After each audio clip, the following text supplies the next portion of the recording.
Welcome back. If you're watching this, please subscribe. That would help me quite a bit. I'm really enjoying doing these YouTubes. A little short, 5 to 8 minutes. And today I'm going to be talking about becoming numb. I had a conversation today with one of my clients, and she says, how can someone do that? Right? How can that voice in your head not be there?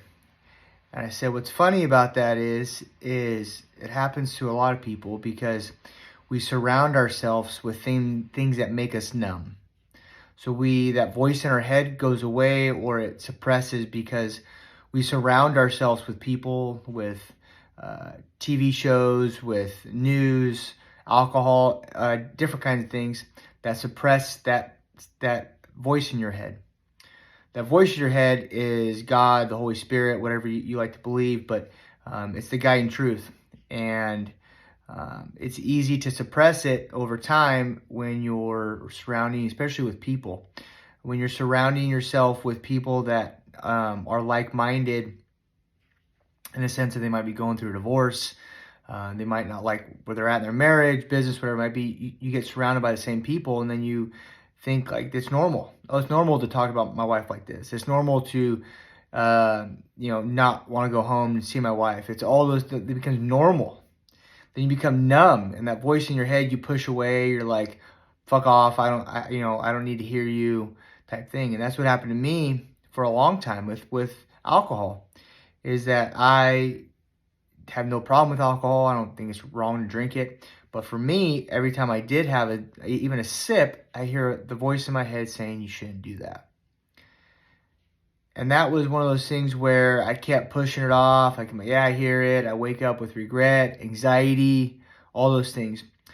And I ended up becoming to the point of where I was like, I was known as the guy. I was like, let's get a cocktail. Let's do that. Let's do this. And that was my gig. And then for me to go, well, wait a minute, I need to stop drinking, but I can't. Like, that's what everyone knows me as. That's what everybody comes over to my house and they have a drink. That's what we do when we go out to dinner or go out. Like, I'm the guy, hey, let's get a cocktail. And so that voice got very dim, but I always heard it. And it always messed with me.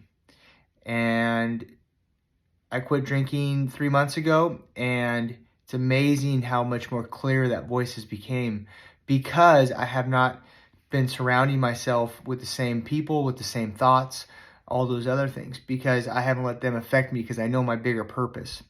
And when people suppress that voice in their head, it's because they're not purpose-driven. Most of the time, people don't get divorced, people don't kill someone, people don't become an alcoholic when they're following God, truly sold out. It's when they're not sure, or when they're first searching for something, right? It's kind of like when you join a gang.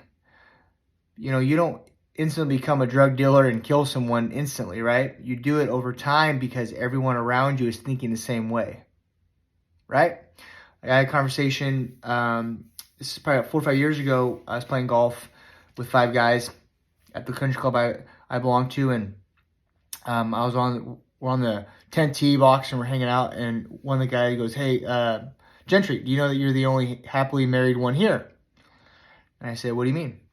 He goes, well, the 4 of us, 2 are divorced, 1's engaged, then hates his fiance, and the other one is never been married, and he's like 50 years old, right? And so I thought to myself, I said, well, this is kind of sad. I said, here we are, be able to pay, $700 to $1,000 a month to join a club, and you guys are hiding.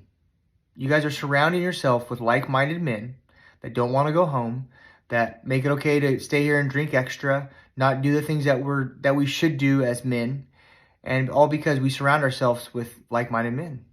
Then we think it's normal, and that's how you become numb, and that's how you become people that you're like, how did I fucking get there? How did I become this?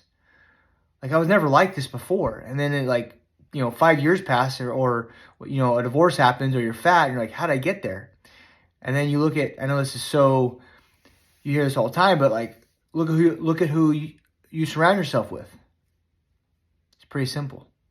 Look what you surround yourself with as far as social media, TV, food, people, all those things, right?